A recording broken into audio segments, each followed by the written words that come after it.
earlier on that there is love in the air. Yes, on 14th February, we are having the Vital Milk Love Night with the man, Kwame Dadzie.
On 14th February, you'll be hearing this and more at the Grand Arena of the Accra International Conference Center. It's the Vital Milk Love Night with Kwame Dadzie.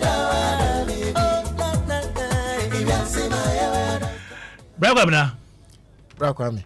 So 14th February, Yeah. all roads lead to the Grand Arena. That's right. And I hear you have a surprise. You have surprises for us.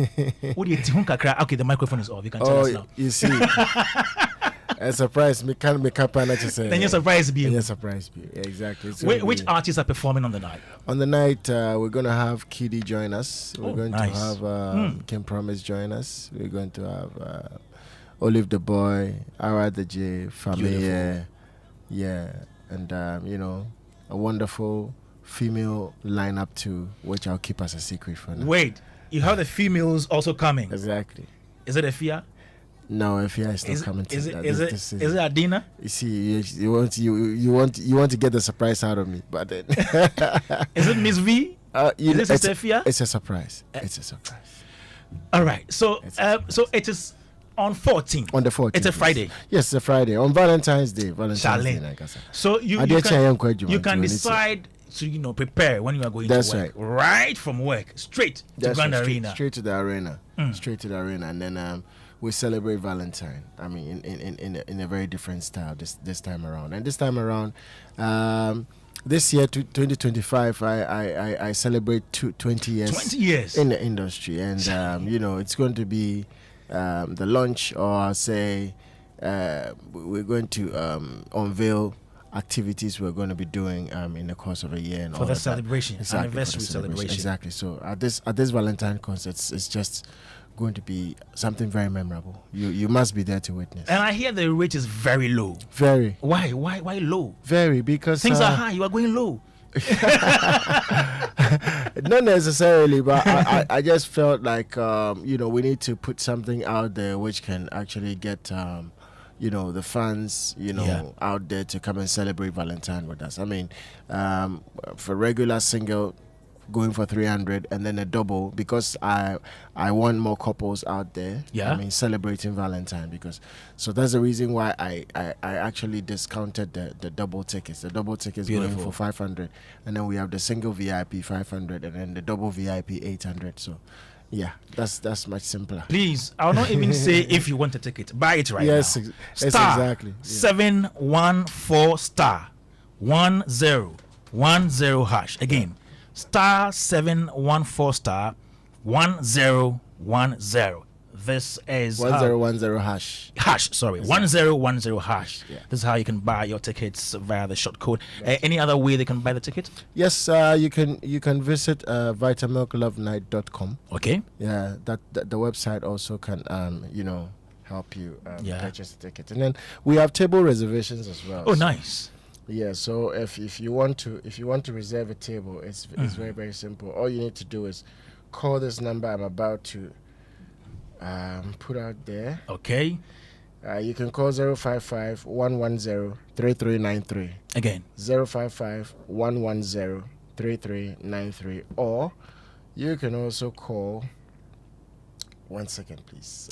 Okay, so as he gets the numbers, still right here on Joe 99.7 FM, it's the Vital Milk Love Night with Kwabena at the Grand Arena on 14th February, Valentine's Day. You can also call 050 Yeah. 516 3674. Okay. 050-516-3674. You can call that number as well to reserve a table for 2, table for 4, table for 8, and so on. And then, I mean, anything any information you require, they will assist you with it. Beautiful one there, Joe 99.7 FM. But before we go on, Kwabena, you are an independent artist. Yeah. You've been independent from day one. Yeah, from day one. So how have you been able to do this up till now? 20 years independent. Yes, it's been a tough journey, I should say. But then it could have been better. Let me put it that way. It could have been better if we had the right structures, and if there was anything to help cushion the burdens of an independent artist in the industry. But then there's nothing like that around. So we've managed to just sustain ourselves in our own, small capacity, and we can only give glory to God for that. I just find myself lucky and privileged, because yes, we put it in place what we need to put it in place to actually get us sustained, but then it's not an easy task out there, especially when you have to compete with labels which have the machinery to actually, in terms of promotion, to actually promote their artist over you as an independent artist. So it's quite difficult, but then we're still right. You think if you were signed onto a label, you would have gone farther than where you are right now? That is also relative, because it depends on the kind of contract you are signing. Most of the times, yes, I would say it's good to have a label, signed to a label, but then sometimes the contracts they present to some of these artists, you realize that you just signed your whole act and your whole future away. You know what I mean? And you work for a group of people, and at the end of the day, it looks like you just be in debt and be in debt and be in debt. Sometimes it's like that. So it depends on the contract I would have been presented with. To start with, before I can say that I would have been, I would have gone further than I am or whatever. But then I say I'm very, very content with what God has done for me. 20 years and we're still here, so glory to God. At a point in time, there was it a label or a management, Lodge Entertainment, that came on board? Was it a label or a management? I would say it's a company. Okay. Let me put it that way. It wasn't a record label in the sense. I don't know if it is a record label. You tell me. KB. Yeah. As we speak now, if a record label in Ghana approaches you, is there a record label in Ghana? We don't have. Trick, I'll be coming to you. We don't have a record label in Ghana now. Don't we have them? Don't you have the Links Entertainments and the highly spiritual independent artists? Very good. Like record label in Ghana. Like the highly spirituals, like the Rafton Records. No. Are they not record labels? I'm sorry, there's no record label. The last time we talked about there not being record labels, Bullet called me. I was like, what are we talking about? Record label. No matter how small it is, it can be a record label. The fact that we have big filling stations doesn't mean a small one cannot be called a filling station. Yeah, he called me and said to me. He was making a point that it doesn't matter if what we have here cannot be compared to what is elsewhere, the big ones, but it can be called a record label. That's debatable, though. No, but that's his opinion. That's okay. That's okay. That's his opinion. But are you open to contracts like that? That's what I'm saying. It depends on the contract. Okay, It okay. depends on what's in the contract. Yeah. You understand what I'm saying? If I sit down with my lawyer and I read through the contract and I mean, it's something which is going to be of good benefit to my career and my future, why not? You know what I mean? So it all depends on what is being presented to you. What would be the indicators that you would be looking out for specifically? That's, I think it's quite a huge question to answer. I cannot just talk on top of my head. Okay, I'm looking for that. I'm looking for that. I mean, it's something which I need to sit with the management to actually have a good understanding of what exactly we want. Exactly. You Okay. know what I mean? All right. Yeah. Okay. Kwabena there, John 99.7. Let me get to Trigmatic, and then I come to Chief, and then Uncle Ken. Trig, you've also been independent. Yeah. How has it been? No, when you are independent, you are independent. You've gained independence. Is that not fulfilling? Yeah, I mean, I think I'll just add to what my big brother said. Yeah, it could have been better, because when you're working with a label, you have extra muscle to do so much. However, he also said, I mean, there's the dark side of labels where the artist become a product, and so as you go through your product life cycle, they use different strategies to handle the different stages that you get to. We have artists that have found themselves on labels, and because they are not the cash cow, they are buried, and that can creatively damage you as well. You know, you might be good, but you might find yourself on a big label, and labels, you cannot determine which artist they should sign and not sign. And so you might be on a label, and then they bring the next big thing in Africa or in the world, and that person is producing records on records. Mind you, when it comes to labels, it's purely business. So they want to tell you what you should do. And so if you have maybe somebody like me, you don't work with a label with your modesty. They see you and see where they want to take you. And if it conflicts with what your personality is or what you would want, you will be shelved. There's no time for that kind of thing. In terms of promotion, they look at who is bringing in the income at the time, and so they won't give equal promotion. They won't give equal attention. There are same artists that are on same labels. Some have their road managers, some don't have. Some have certain privileges, some don't have. I have a friend who was complaining about his former record label. The label had rented apartments for most of their artists, but they didn't get him one. And he was telling me how the rest they will go on show, they will go for shows, and they give them the SUVs and all of that, but they don't give you the same attention. And I said, bro, because you are not giving them the same things that these other acts are giving them. Equity. So relax. When the time comes, maybe they will consider you.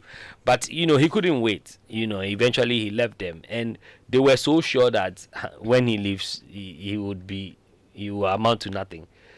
And it happened.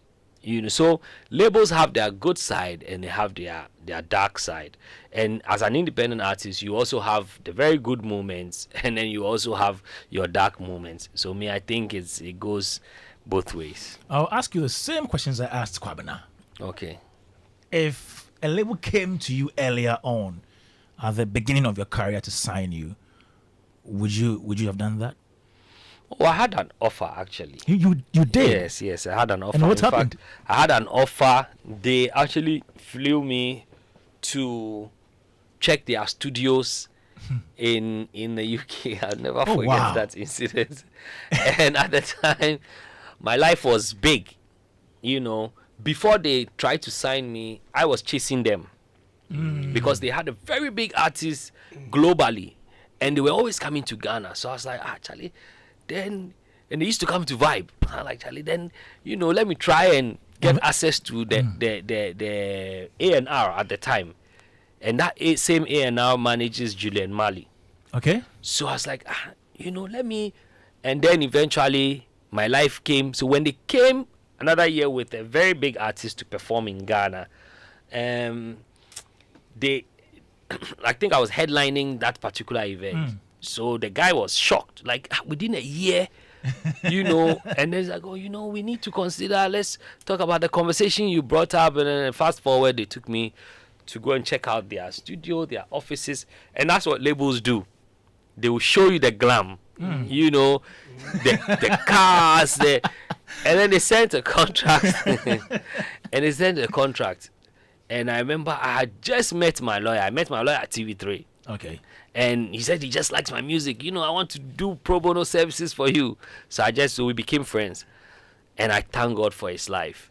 When I got the contract, I would have signed. Because at the time, I was having my issues with Godfred and all of that. So I was like, Charlie, wait there. And they wanted me to relocate. Wow. And on the label, they had one very big female musician in the world. And then they had one very big male musician whose origin was Ghana as well. So I knew that if I joined that label internationally, so I had even signed in my head.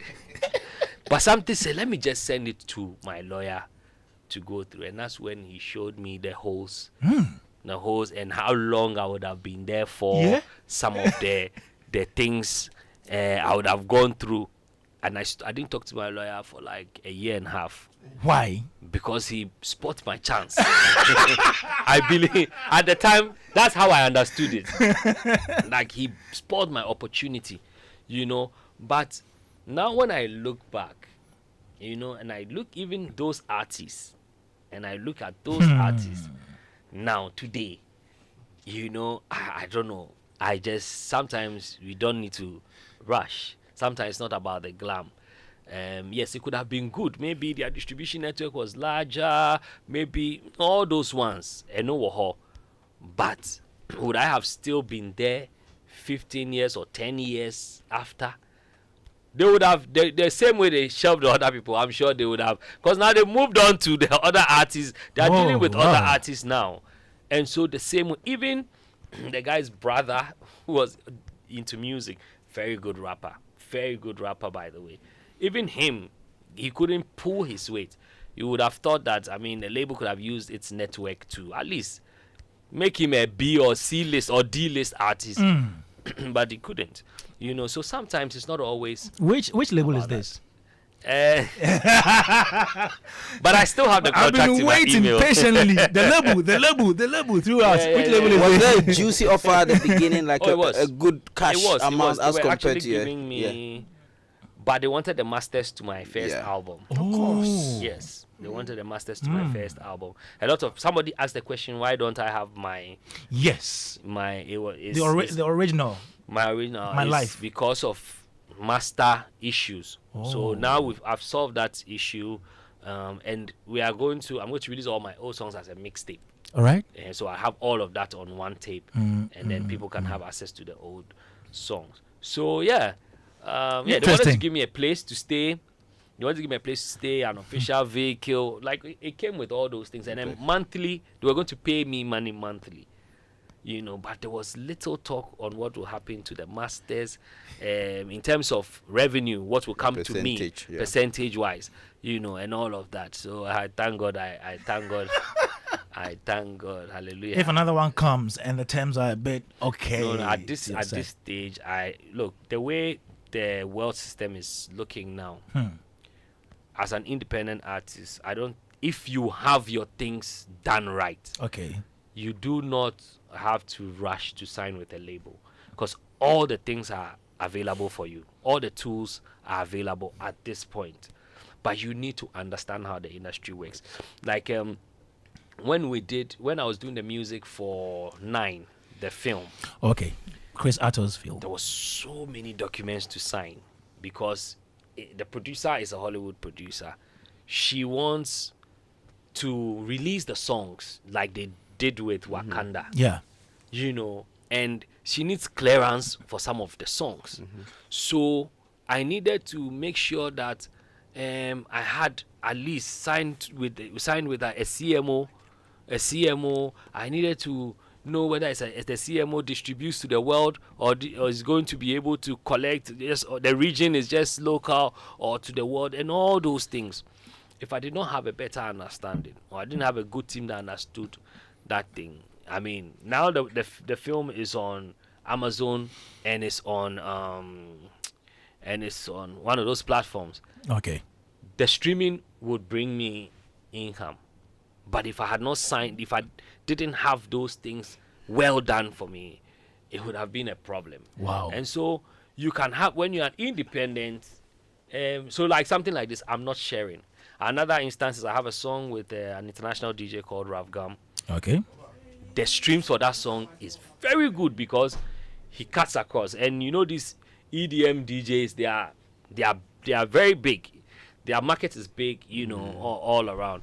And I noticed that there's something called copyright copy, where if you, in terms of distribution, you don't have a third party collecting for you, they can still keep that money and send it to you directly.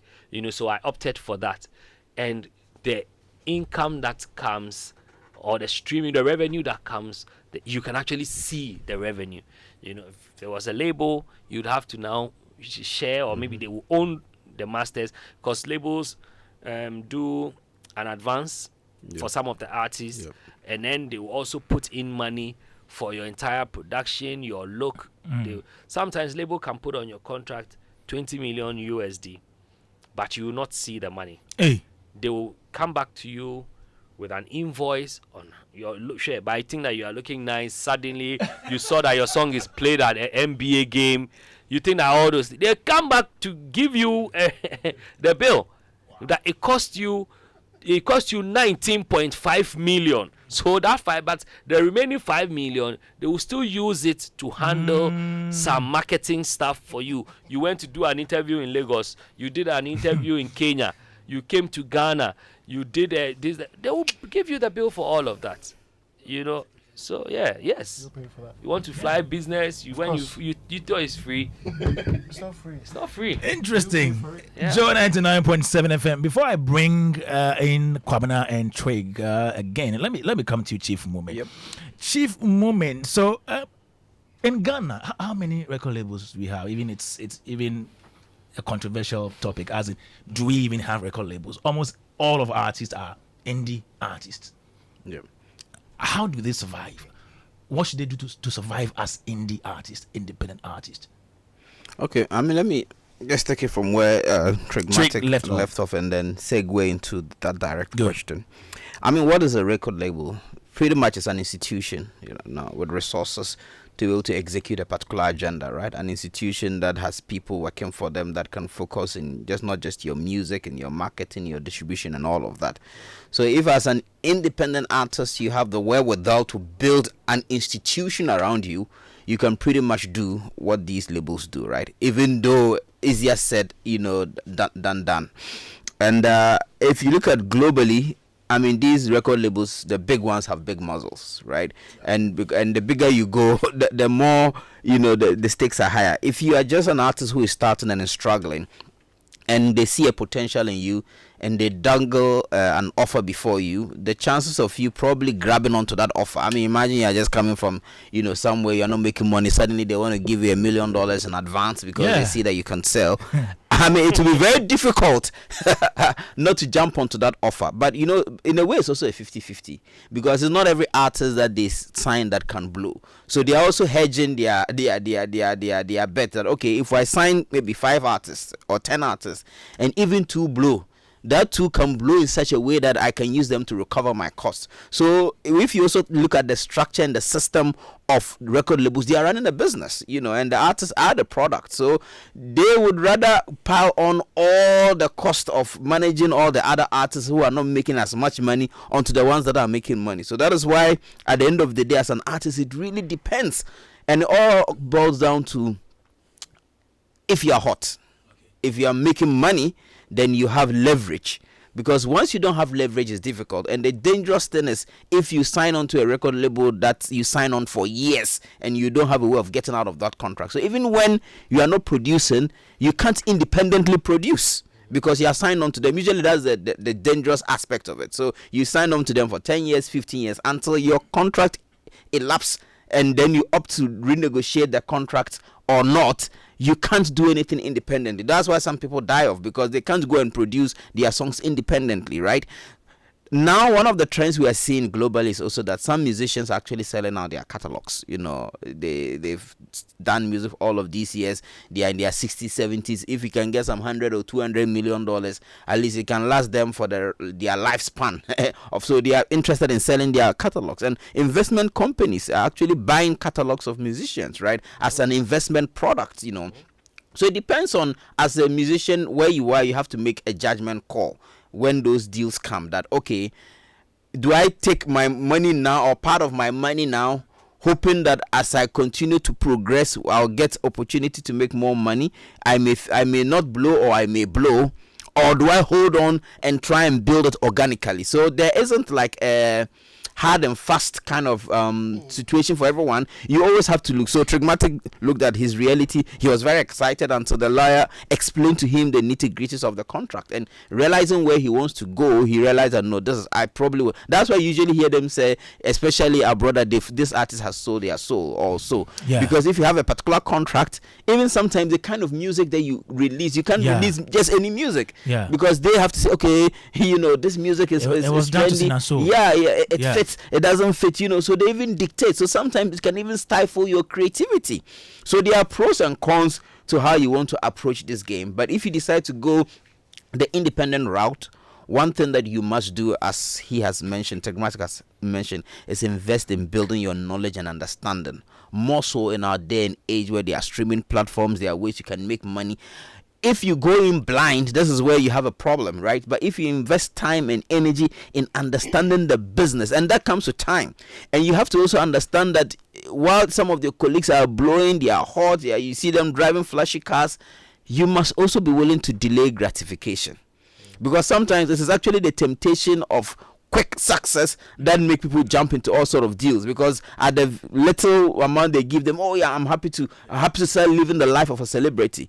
But if you want to go and live that independent lifetime, you must be ready for the long haul, and you must invest. For me, the most important thing is understanding where your brand can get to and build an institution around you. Have a number of people. You have to have a good legal person, you have to get a good manager, a good assistant. So almost what the record label will do for you, in a way you have to do yourself. And one of the advice I'll give is that artists should not try to become record labels themselves. I remember some years back, and I always find this funny. Wizkid came, did a show at the Ghana Music Awards, and announced that he was signing a FIA. And I'm like, well, what is this boy? I mean, all mad respect to Wizkid and whatever he has achieved for himself, right? Sometimes at the slightest level of success, you realize that artists tend to want to sign on other artists. They want to help others. Yes, there's a difference between helping and signing on. You are still trying to build your brand. You are still trying to get the gigs. Are you ever going to relegate your career and focus on the career of others? So that's one of the things we see. When I say look, artists, if you're an independent artist, unless you have reached a certain level of actualization where you have the resources to move from being an artist into a label, focus on your craft. If you do features, yes, you can feature some young up and coming ones on your show, but don't try and say I am signing on other artists, because then you are piling more pressure on yourself. And I don't think we've seen a very successful experiment where successful artists have especially in our Ghanaian context, been able to sign on other upcoming artists, and they have had the same level of success. I stand to be corrected. Okay, who did he sign on? Strongman Akwabwa. Okay, he signed them on, or he worked with them? He signed them on. Oh, okay, he signed them on. Okay. Fuse ODG. Okay. Signed Felununa. Okay. And how are they doing? Are you asking me? Yes. They signed them on as what? Record labels? Yes. Okay. Yeah, but I think that our artists must be a bit more careful with that in that respect, because they themselves are invested in their brand. So the kind of attention that they are going to pay to these guys, I don't think so. I also agree that yes, in the letter of it, we may have some, in quotes, record labels, but to run a record label business requires some level of investment. Sure. that a lot of people don't have. So yes, what's the guy who managed, the guy's name you mentioned? Which one? Fuse? No, the one who Black? No, the one who called in and said they are record labels. Bullet. Yeah, Bullet, so yes, he runs his record label, right? There are some artists that he may have under his wing. He himself is an entrepreneur. He's trying to push. So yes, technically he runs a record label. But when we're talking about record, what we're talking about at that level, the resource to be able to really take an artist and build a person's brand, from beginning to end. It's a very complicated business as well. And I don't think that we've seen that kind of, even in Africa, even right now, Don Jazzy has sold his record label, right? To is it Sony? To one of those international artists. So how to survive as an independent, you have to be willing to go the long haul, and you have to invest in yourself and invest in the infrastructure around you. But you must understand the industry that you are in and where you are going, most importantly, and you have to have buffers. So if you look at my brother Trigmatic, I'm not sure music is the only thing he does, right? He has a lot of buffers around him. I mean, coming out here, he is an entrepreneur. He's running Vitamilk. I didn't even know Vitamilk. No, he's an entrepreneur. No, did he tell you? And one of the things I say in this country, that artists are actually entrepreneurs, and we don't think of it that way. Sarkodie is an entrepreneur. Any artist who is an independent artist is an entrepreneur, because you are running the organization behind your craft, because you have to work on marketing, publicity, you have to get on investors. So you're not only doing art, and it cuts across. And that's why I always say that when we talk about entrepreneurs in this country, the biggest concentration of entrepreneurs you find is in the creative space. Sure. And probably that's one of the things that we have to make government understand. It's not just those who are in fintech and all of those in creatives are entrepreneurs. I'm sitting here, I'm an entrepreneur. Yeah. Everyone who is in the theater space is an entrepreneur, because we're not just artists. We're building the organization behind our art. We're out there, pitching for money. We're doing organizational stuff. We have to be generalists. And if government begins to understand that the biggest concentration of entrepreneurs are in your creative sector, the barber is an entrepreneur. The photographer who does photography is an entrepreneur. Yeah? All of these creative people who are all independent, are not under one big umbrella, are all entrepreneurs. So what kind of policies, what kind of financial, systems can we put in place that benefits this group of entrepreneurs is something that we should be thinking about. Beautiful. Jordan 89.7 FM. Somebody sent me a message. Kwekwan says, I'll be coming to Kwabena show with my girlfriend. And he's asking for the short code again. It's *714 *1010 hash. Kwaku, I will not say it again. *714 *1010 hash. That is the short code to get your ticket for Vital Milk Love Night with Kwabena. Some of your comments here. This one says, Kwame, Trick always made my entertainment Saturdays back in St. Martin. Super fun. Trigger Lee, Skombolo, Seth Adams, Abbas, Enoch, Odro, etc. Making beats with the mouth rapping, and he's a good dancer too. You are. He's talking about school. High school days. School. So you were a good dancer. I didn't even know that. from Parkweku Ashalibuche. This one says, good evening, Joy. As I'm listening to Trig on Kwabena's collabo, Trig is sounding like Snoop Dogg. You say you are giving Snoop Dogg vibe. Trig is someone I have been observing from afar around Dansuman Kakari, and he doesn't fake his life, and he is who he is. He should keep moving forward. Nana Kwesi Odame from Enyinem. Good evening, please. How can I get connected to Trig Music School? I'm interested. Kwame Dadzie from. I hope your interest is to support, or you want to come and learn. If you either way, too, it's fine. either way. Okay, so just contacts. Okay, you drop his contact. Producer will do that. All right, John 99.7 FM. Let me come to Uncle Ken. Uncle Ken is a veteran former artist manager. Uncle Ken, during your time, did you have record labels? A lot of them? Kwame, I want to go back a bit to your time and see something. That's exactly what I want to do. Good. You read my mind. When you posed the question, yes, KBKB retorted with another question to you. Sir, do we have record labels? Exactly. And asked you that. And then, in actual fact, when your producer sent me the topic for today about the independent record labels. Independent artists. How they can survive. I smiled to myself and I said that in today's music industry, I think they can, because there are people who can come and attest, or there are musicians who can attest to the fact that they've been able to survive without labels, like Trig and KBKB himself here in Ghana.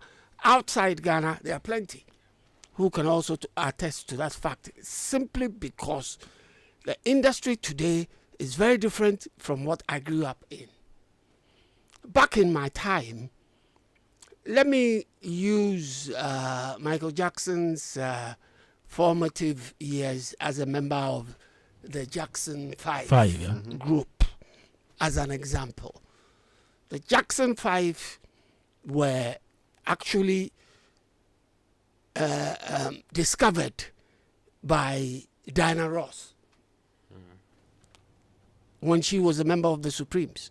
And the Supremes were on a label, Motown Records, back in the day. And Motown Records back in the day was huge. It had artists like Marvin Gaye, the Jackson 5, Diana Ross and the Supremes. And these were top acts back in the day. Don't forget that back in the day, Kwame, there was no social media. Mm-hmm.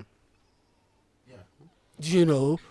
All they had was radio, television, periodicals by, people who wrote, who had publications on music and artists, for people to get to know who the artists were, what they were and bringing out, and that kind of thing. So you needed the record label who had the contacts across board. When it came to disc jockeys, whenever there was a release from a record label back in the day, they made sure they had a package that they distributed to various radio stations and to various jocks who they knew would promote their music back then. So it was essential that you had that sort of, company behind you that will do all the work for you and project you to the world. And that's how groups like the Jackson 5 grew, to the extent that when the band was disbanded, the individual members also achieved great success because they had been projected to a certain level by the record companies that on their own they could go ahead. Michael Jackson was then signed up by Epic Records. They released Off the Wall, they released Thriller, huge. And you cannot say that back then Michael could have done it by himself. He needed that company behind him to achieve the success that he enjoyed. Today, it's different in a certain way, because the musicians, if you are sure about what you are doing and you have a certain team around you with the help of social media and what you have today, you can achieve success without it. I came across a certain publication that I want to share with all of you. There was a publication that posed a question. All right. The question the publication posed was, are record labels necessary today? And the answer that was given was to this effect. When you sign a deal with a label, let's say $2 million, okay, it goes on to say, the artist doesn't get paid $2 million.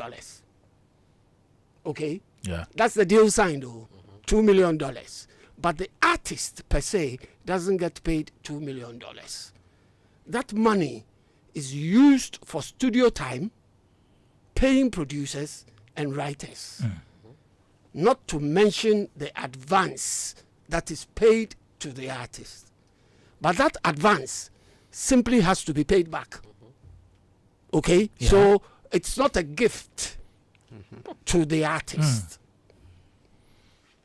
It's a loan, sort of. Thank you. Okay. On top of that, the labels take royalties from your body of work and merchandise. Like Trig mentioned that he was a bit skeptical about a label that was interested in him because they wanted to own his royalties. You know, and you would not want that his to masters. happen to his masters. Thank you. Thank you. Yes, they wanted to own his masters. The only way the artist gets paid is cents on the dollar of music sales and shows. So you see, you have to think and think well. My brother Chief came up with something that said, imagine you are a budding musician. Yeah. You don't have a kobo. And then your music gets played on the radio, or it gets so much exposure on social media, and all of a sudden a record company sees that, hey, here's this artist, that a label sees that here's this artist that's making waves. Let's see if we can grab him and use him to make some money. You, the artist, struggled to get to where you are. They come and put something in front of you that is enticing. You cannot say no to it because you know how your music even got to where it is. Yeah. And you haven't even earned a kobo so far. So if they come and give you that sort of enticement, you would agree to it and all that.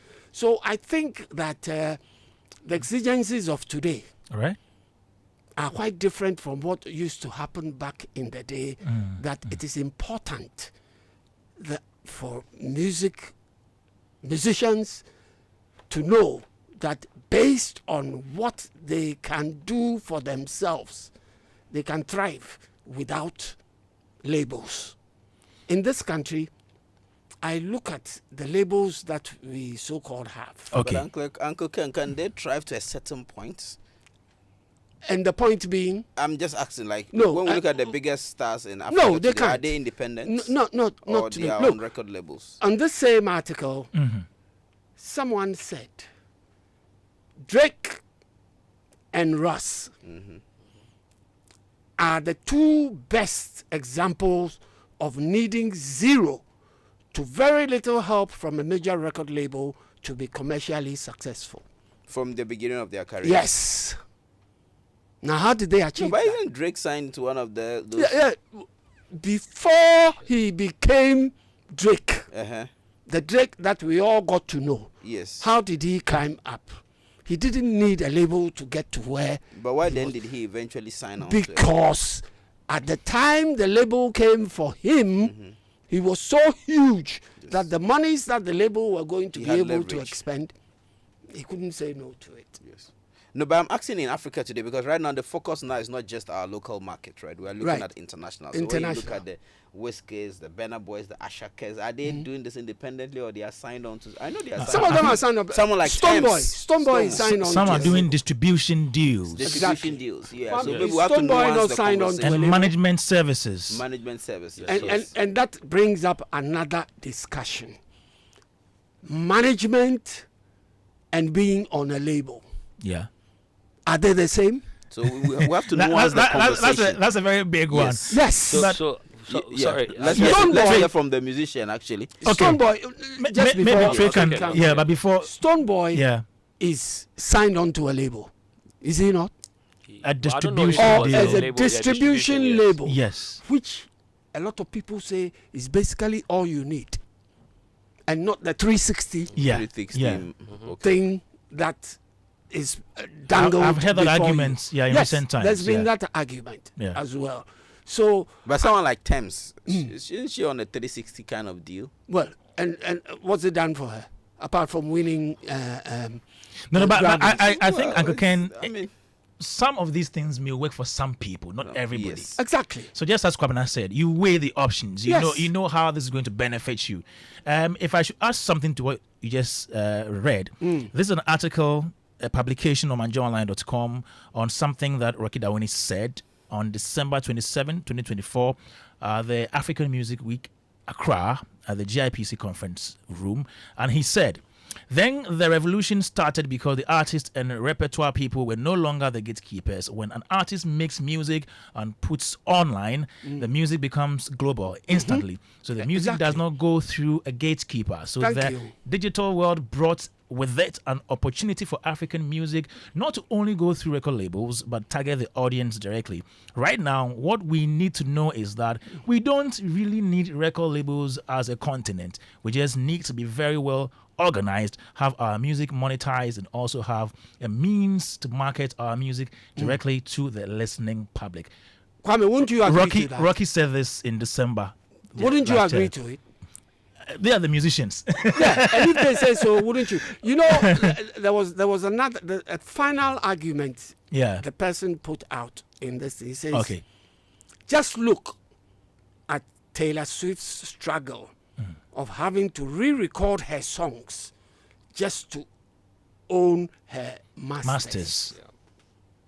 Because when she was signed on by the record label, they owned her masters. Yeah. But the point is that she was signed on. Yes. And she made the money. Did she And benefit? got the She made money. recognition. Yeah. Okay. She got the recognition. So you can't eat your She cake and built have leverage. it. Yeah. Okay. So what the thing, what Trade. the dynamics, with being independent is almost the same as what the record labels do. So record label strength is not just in the money, it's in their network. Yeah. And so if you are independent and you are able to have a wide network and you are able to, like Uncle Ken was talking about distribution, some of these guys, like some of these big names in the African music scene, they have employed the right people. Right. And so their power is in how they are able to delegate. So, for example, you would have an artist want to have a management type of, or even marketing type of deal with somebody like Empire, where Empire, they have the legs to take you to the international market or make you look big for a charge or for a fee. Sometimes you pay them off, and they have, if you look at their website, they have numerous services. Okay. So now they are even venturing into 360. Initially, they started as just distribution, and then they will do all the extra services for you if you want them to. Right. But the trick here is that these are all branches of major record labels. Right. The labels realize that they are becoming unpopular. So what do?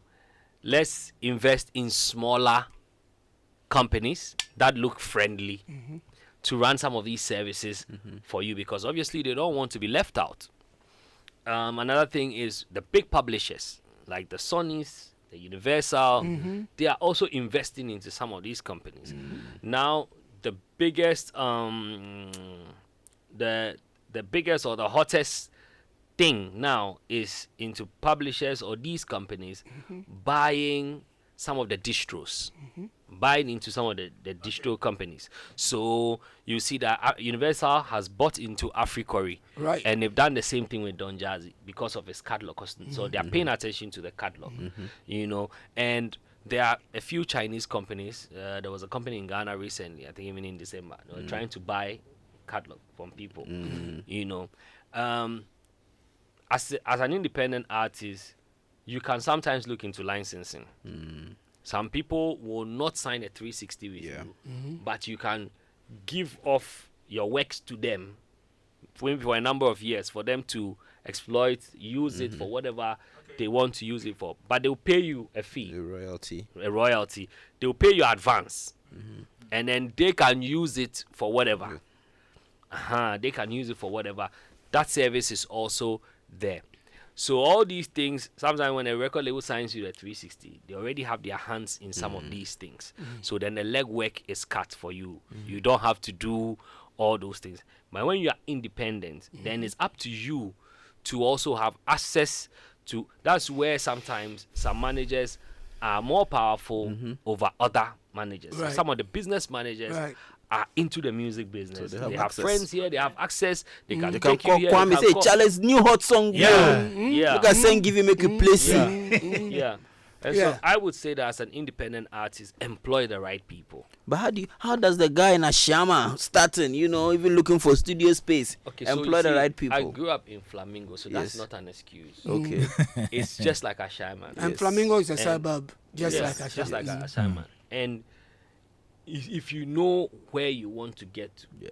When we were watching the Jay-Z's and the Biggies, we liked their lifestyle, but we also were a bit, maybe I was different, but I was a bit interested in how they got access to these things. I've always been a curious person, so I ask a lot of So you're an outlier? Yeah. Yeah. What about the ordinary ones who are not outliers, right? Well, you'd have to, like Uncle Ken said something very powerful. Just as now the tools are available, it also demands a very high level of curiosity and hunger for. So back then, as an artist, when you're done recording, you get your master copy, you have to chase a radio presenter all around and make sure your music is heard. You go backstage of an event because nobody knows you. They will punch your face, punch your mouth. You still try and they let them pull you upstage to even open for the person. Now, the tools have been made available. You hear that Kwame Dadzie is doing a show. Okay, I go to Kwame Dadie's page on Instagram. I send a message, a link to my song. It's not to say that it will be seen, but it's in hope that KB's manager might see it and say, this guy's love song is not bad. Maybe he can start the show for you. But most artists, when they are coming up, they are not into what we are discussing right now. I'm sure. Because the struggle is real, man. Yeah. I just want to blow. Yeah. Where the opportunity comes from. So maybe we should look, because there's what is pragmatic, right? And look at the systems. They are the outliers, those who can pursue independent careers and thrive in them. I would hazard to say that most people, if they attempt independent careers in music, would fail and will not go far. So those people need support systems, right? So how does the system even enable, right? So for example, can music have a system where you can even have access to lawyers? Because sometimes that's actually the problem. It's there now. Yes, so things like that. So that they know that if at least I can't afford a lawyer now, I can still say, okay, look, I've released a song that is hot, now people are asking me, people want to sign on me, whether locally or internationally. Can I have access to such services, So we have to make it easier for those who are not outliers, because whether we like it or not, there are people with the access. These people are either the managers or the record labels. You would need them in one way or the other to be able to penetrate the market, whether locally or internationally. So the outliers can do their own research, build their own brands, but for the most who can't, what is the system doing to enable their creativity and their art as well? That's another good point. Okay, please let me come to Kwabena. He's been silent for a while now. Kwabena, for that musician who is now listening to you, who looks up to you as an independent artist and wants to be like you, what advice do you have for them for charting the independent path? I'll say in these times, there's more advantage than there was, I'd say, 10 or 15 or 20 years ago. These times, we are at the mercy of social media. We are at the mercy of, a whole lot of tools to enable you be able to put your song or your stuff or your craft out there. So it's quite easier in this era. So all I'll say is put the act together. Work hard, get a good producer. Most of it, of the hits also depends on the producer. So the production is very important. So get a good production out there and then keep on pushing. That's all I'll say about that. Because the tools are available to actually get you out there. So use every channel and then let's see how it goes. Earlier on, I think Chief mentioned, artists that establish record labels in their bid to help up and coming artists. Have you helped a number of them? Of course, exactly. We've all come through. I mean, into the limelight from such artists. I mean, I also had an opportunity to continue. Sure.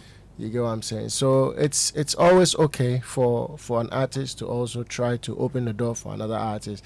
I think it's all right, but then running a record label, the other panelists were saying, I've not seen a success story with that regard yet. But then I can confidently also say that there is a success story when it has to do with other artists opening the door for up and coming, and then they also come up to thrive. I'm, like I said, I'm an example. So I mean that's also okay. What you just said, is it really true that your aim is to help other artists come up, or to ride on the popularity that you think those artists are getting? Is this specific to him or is it general? No, general. Okay. General, not Kwabena per se. I Because if you tell me that your aim is to help other artists come up, that is why you go out of your way to so-called sign them up, right, or maybe feature them. Or feature them on their songs or on something your like that. song. Isn't it because you think that they also have some fire? They have a value. No, they have a value somewhere that you want to add to yours. Yeah. Okay. I mean, if I'm using myself as an example, I didn't sign any contract with anybody. In as much as when I was also getting help from Continue, we didn't sign any contract. True. So I can confidently say that with mine, it was purely like help. But then you realize you come before Continue, or Continue blew before you. Oh, he blew before me. Exactly. Of course. So what I'm saying is, if with things like this, of course, it is done with the notion or with the mentality that you also generate some revenue, and then the artist who helps will also benefit. Of course. You know what I mean? So basically, that is the kind of I'll say unwritten contract between the two of you. Of course, I mean he's doing that, seeing there is a potential in you. If I put you out there, if I invest in you, at least I can get some returns from your craft. You know what I mean? So it's basically that. Okay. But maybe on the scale, on the balance, the benefit that the up and coming will get might be more than what the artist. Obviously, you will not put someone who will depreciate your brand. Of course. Just because the person must have a value. Of course. Help anyone who is claiming you put. Yes. Okay, let's do our final remarks on this independent artist thing. Then we come to a Lion's Aid, and then we do Vital Milk Love Night before we close. Let me come to you, Chief Mumin, your final remarks. Well, I think that we've really said it. I think for me, I think that if you're an up and coming artist, you have to understand who you are.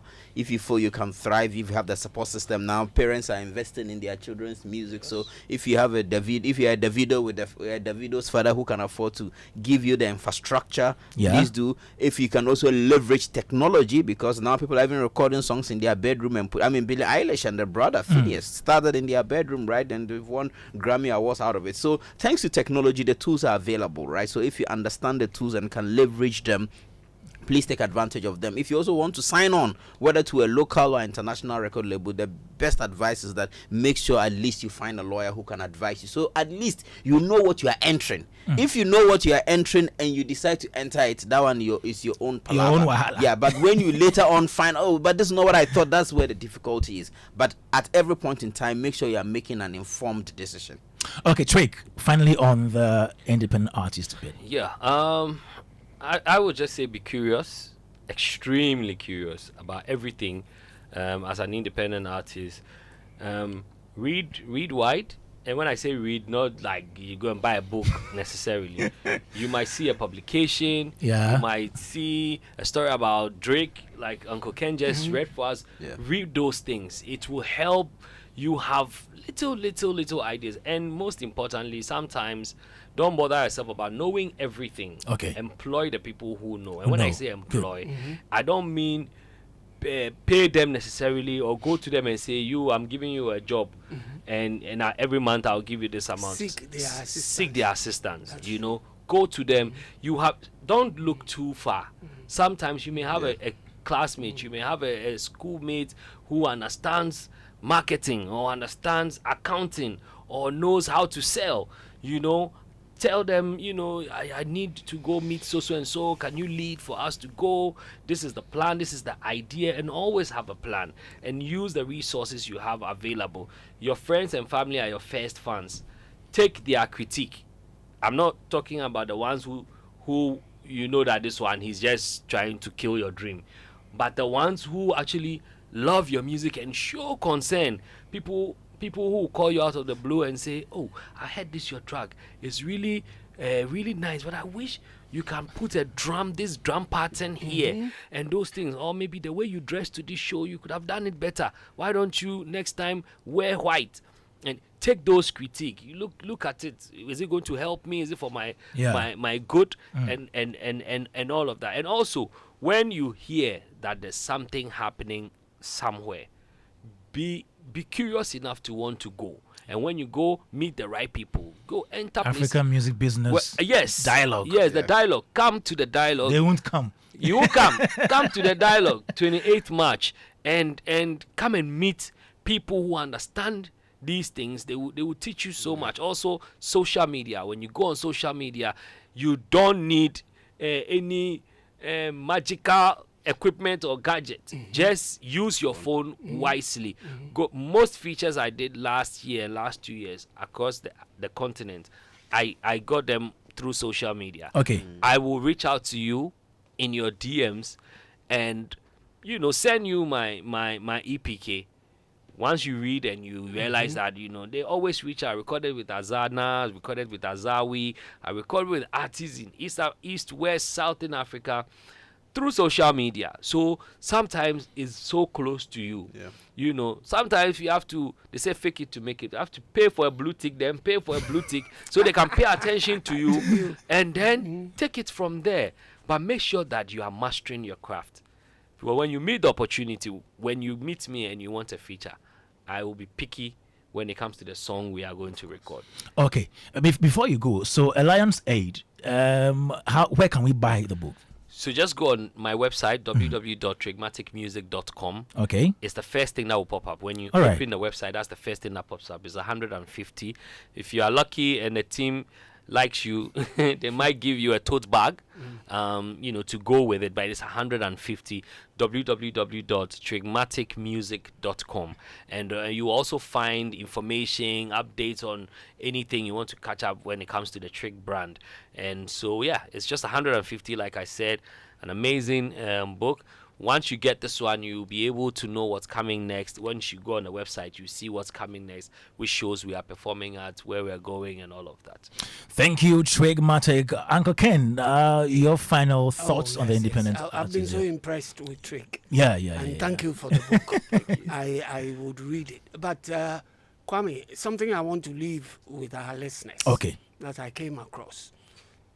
This matter of an indie wanting to be signed on by a record label. Here's something I found out.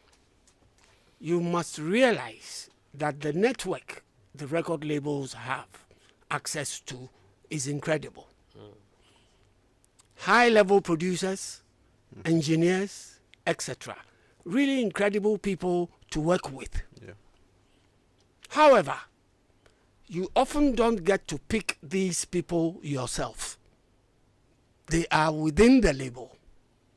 And so if the label signs you on, you have to work with these people who are with the label. And this is where the problems are. You don't have any say in the involvement on what the label wants to do, which is serious. That's serious. And that is one of the reasons why a lot of the people get themselves in a mess, because they get signed on by. I remember when the distribution label that signed on Stonebwoy came.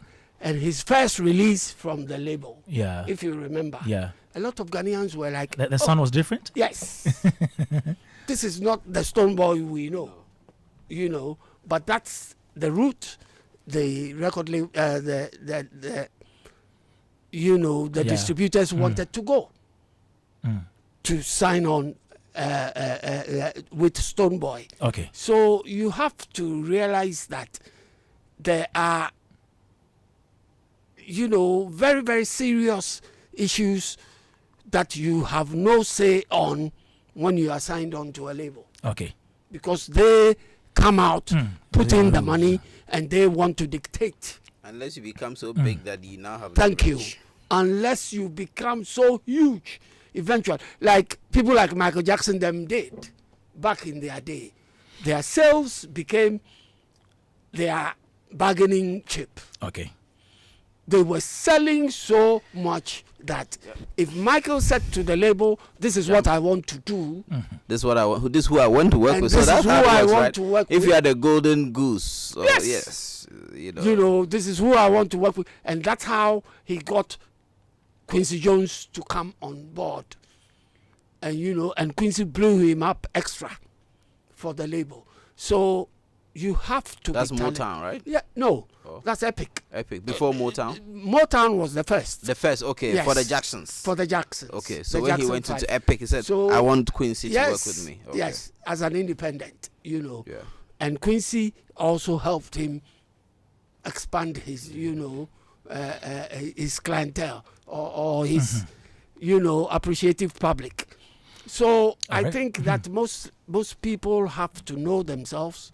You have to be talented to be able to make decisions. Great. If you are not that talented and you want the label to help you get to a certain degree, then you have to unfortunately bend to their rules and regulations till you get there. Thank you very much, Uncle Ken. This one from Farouk says, Charlie. Okay, he says that there's also an issue about some rich businessmen who help an up-and-coming artist, and later it becomes an issue, usually without signed contracts. Yeah, we have those issues as well.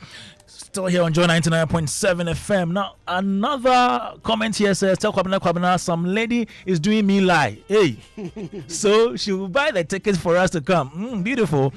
She will buy, okay.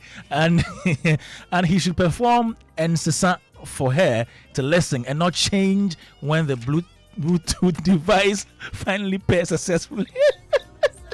All right, Kwabena. So we are going on 14th February. That's right. And I hear you are dashing 5 tickets. Of course. 5 tickets. Of course. To our listeners. Your listeners. Okay, so if you're listening right now, please send your name and your contacts to 055-1111-997. Again, 055-1111-997 to that's our WhatsApp number. So you get a chance to get a ticket to Vital Milk Love Night with Kwabena on 14th February at the Grand Arena. The very first 5 will have the tickets. So do it right now. 055-1111-997. Kwabena, what should we expect on Friday?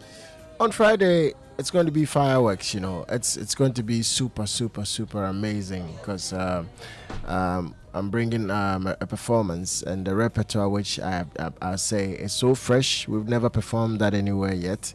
So you need to be at the Grand Arena to have such an experience. And then again, I'm going to be on fire. We're going to be on stage for close to about 2 hours. So, wow. Yeah. It's going to be massive. Great one there. 055-1111-997. I think we have the 5 already. They are just coming in. Okay. Only take it to dashing. Aren't you dashing Vita Milk? Like me, I'll take that one. We are not doing that. I used to do a lot of Vita Milk with bread. We are not doing that. We are not doing that. Now, okay, so I think we have the 5 already. Okay, can we have the names if producer can just get us the names so we mention. We know which people are joining us to the Vital Milk Love Night on 14th February. It's going to be very memorable. Oh, yes. Chief is coming. Uncle Ken is coming. All of us are coming. Once there's Vital Milk, I'll come. Of course, lots of Vital Milk. All right. Chief, you're also having the Mansa Musa Theatre. Yes. So we're rerunning the Mansa Musa and the Trail of Lost Gold on the 15th of March. Okay. So I'm sure we'll have a bit of time to talk Sure. about it. 15th of March. Yeah, no, 15th of March. Oh, March. Yes. March. So watch out on the 15th of March. Just put out your calendar. National Theatre. We're doing 3:30 and 8 p.m. We're bringing back this big epic. It's something that you should want to see. So we'll talk more about it. But 15th of March. Such an Great. Yes, at National Theatre, 3 Great. p.m. So please put it in your calendar and watch out. But you can also go to www.themansaworld.com. We'll be putting the ticket information up there by Monday. Chief, good news, not for you. For the people who have won the tickets, they will have, boxes of. No, but the way Vitamilk. I've advocated for Vitamilk this afternoon. Come on. At least by Monday, dear, some pack will come out. I mean, it's gonna come. Yes. Don't worry at all. Chief, it was actually my breakfast. It's quite unfortunate that you're not having it today, but maybe next year. No, some say Monday. Vitamilk people are listening. Of course, Monday will deliver. But every morning. Then I buy Vitamilk and pie or bread in the car. Then I'm working and drinking. Shall me try endorsement too? That's right. This brand and ambassador levels. If you could not send in your name early and you're not getting the ticket, please, you need to buy. The short code is *714*1010 hash. *714*1010 hash.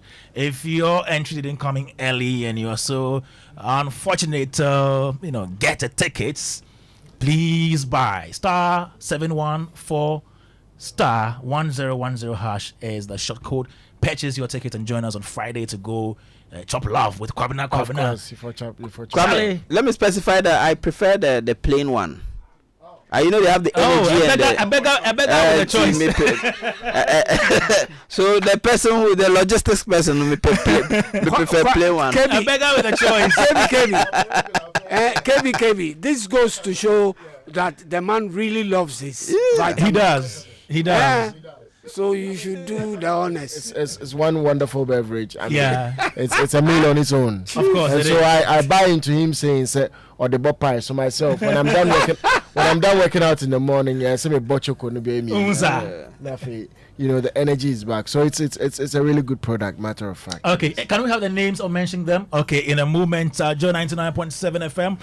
Let me remind you, tomorrow it's a Sunday. We'll be coming away with the Pentecost Hour, and it airs at 1:30 p.m. So please make a date with us with the Church of Pentecost as we bring you the Pentecost Hour. On Mondays on Hits FM 5:30 a.m. Pentecost Hour is on. So please tune in every Monday, Sunday, Saturday as Apostle Eric Nyameche brings you life transforming truth that nourishes the soul, ignites passion, and restores hope in the nations. The Church of Pentecost, we are possessing the nations for the Lord. Joy 99.7. So in a moment we'll be leaving, but we still preparing to go to the Vital Milk Love Nights. Luckily, some people have won tickets and boxes of Vital Milk. Chief is not part. Ruby Keme. Okay, you've won a ticket. Aziz Baba, Barbara Ketzin, Collins Affair, Rose Tinkran. Are they coming for them here? Okay, Monday. Okay, so Monday you come to the front desk of Joy FM. You mention your name. You show your ID card. You mention your name, and then you get your tickets and a box of Vital Milk. And then on Friday you join us to go chop love at the Grand Arena, where Kwabena will be on stage with other musicians to serenade us with, soothing love music, the one that Chief Mumin likes, Chief Mumin and Uncle Ken, like this one.